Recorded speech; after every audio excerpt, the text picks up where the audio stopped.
My mom's favoritism meant that my golden child sister got 40 grand while her other 3 kids got absolutely nothing. I, 35F, am the oldest of 4 siblings, with my middle sister Sally, 32F, and her twin brothers, both 20M. Money was always tight while we were growing up. To make ends meet, my dad worked 2 to 3 jobs a day, and my mom worked night shifts, leaving us with limited time with our parents during the week. Since my parents were busy working, I took on a significant role in raising my siblings and managing household chores from a young age. I started working at 16, doing waitress jobs, while also taking care of homework, household chores, and looking after our pets. My dad always appreciated my efforts, but my mom didn't show the same recognition. She often favored Sally, treating her as the golden child who could do no wrong. Despite this, Sally and I are close, although she lacks street smarts and understanding of the real world. Fast forward to the present. I worked hard throughout my 20s, alongside my husband, diligently saving money. Meanwhile, Sally and her husband faced frequent financial struggles. My mom would often ask me to lend money to Sally, and whenever we hung out, I ended up footing the bill for dinners and drinks. Despite being a lawyer and earning more than me, Sally struggled with debt due to her spending habits. When my husband and I bought our first home at 30, Sally seemed envious but never explicitly showed it. Last year, Sally and her husband surprised everyone by purchasing a new townhouse in a prestigious neighborhood. During her housewarming party, I overheard Sally's husband mentioning that they couldn't have bought the house without Sally's mom. Confused, I asked him, and he revealed that my mom had given them $40,000 as a deposit for the house. I was shocked, as my mom had never given me any money. I chose not to confront Sally or my mom immediately and discussed it with my husband instead. Months passed, and I finally brought up the issue with Sally during dinner. When her card got declined, I ended up paying the bill, and when she mentioned being broke, I snapped, questioning her expensive choice of restaurant when she couldn't afford it. In the heat of the argument, I blurted out that my mom had funded her new house. Sally tearfully admitted that it was a gift from mom, sourced from her inheritance after our grandmother's death, with explicit instructions not to tell me and my brothers. I argued that it wasn't fair for mom to give her such a substantial amount without considering her other children.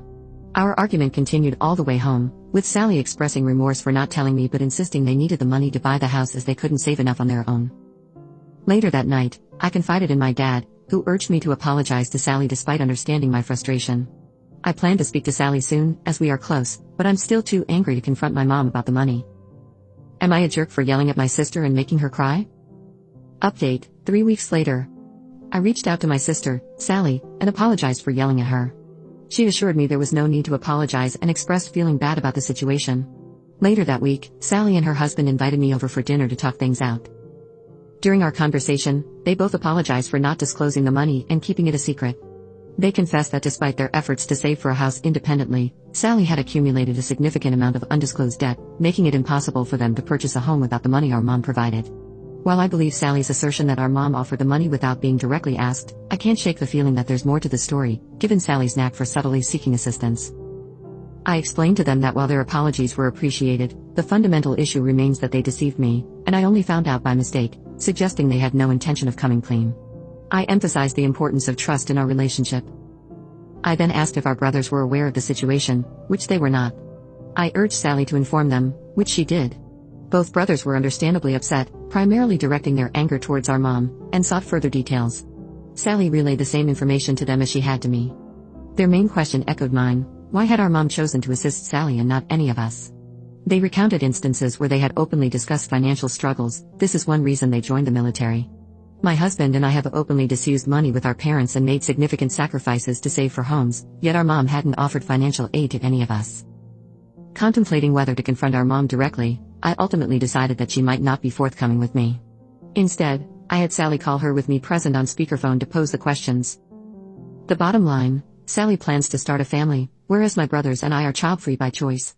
Sally is the only one intending to give our mom grandchildren. Upon hearing this, I couldn't hold back my hurt and frustration. I confronted our mom, expressing how her favoritism felt like a betrayal. Initially resistant, she eventually relented, admitting that Sally's future plans factored into her decision to help her purchase a house. Mom said things like, "Sally is going to give my grandkids, so needs a house, child-free couples travel so much you really are never home, so you don't need a house, etc." I wish I could say I delivered a great comeback, but in reality, I was overcome with emotion and left in tears. I spoke to my brothers alone after all this and told them everything. They also said it was very unfair. Turns out the youngest brother's GF is 2 weeks pregnant.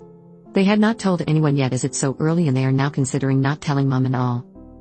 The following day, Sally visited me to talk more, but I didn't want to talk about it anyone. I've resigned myself to the fact that further probing won't yield any solace. I have my answer. I did, however, inform Sally that I won't be footing the bill for our outings anymore. If she wants to dine out, it's her turn to treat me, or we'll opt for home-cooked meals at her place. Regarding our mom, I've maintained very limited contact with her for years, and it may be time to cut ties altogether. For now, both my husband and I have blocked her on all communication channels.